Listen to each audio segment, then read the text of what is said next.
मैं पूजा आप लोग के सामने एक झूमर गीत लेकर आई हूँ। वह गीत है, एक लड़की है, उसकी शादी होती है और उसका पति सांवला मिल जाता है, तो अपने सखी से क्या कह रही है, यही गीत है। तो चलिए आगे सुनिए।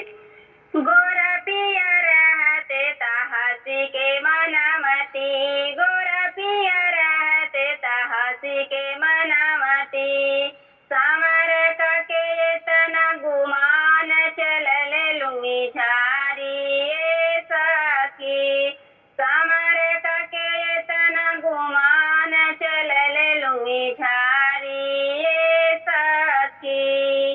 सोन के थाली मजे मना पड़ोसली, सोन के थाली मजे मना पड़ोसली, जेमन न जेमल सवार का चलले लुंगी झारी ए सखी, जेमन न जेमल सवार का चलले लुंगी झारी ए सखी, गोरा पिया रहते हंसी के मनावती, गोरा पिया रहते हंसी के मनावती, सांवर का के तना गुमान चलले लुंगी झारी ए सखी, सांवर का के तना गुमान चलले लुंगी झारी ए सखी,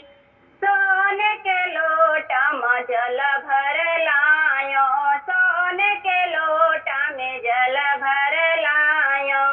जलवन घोटल सवार का चलले लुंगी झारी ए सखी, जलवन घोटल सवार का चलले लुंगी झारी ए सखी, गोरा पिया होते हंसी के मनावती, गोरा पिया होते हंसी के मनावती,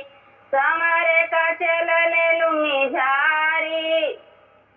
समर का के तना गुमान चलले लुंगी झारी ए सखी, समर का के तना गुमान चलले लुंगी झारी ए सखी, गोरा पिया होते हंसी के मनावती, गोरा पिया होते हंसी के मनावती, सवेरे का के तना गुमान चलले लुंगी झारी ए सखी, सवेरे का के तना गुमान चलले लुंगी झारी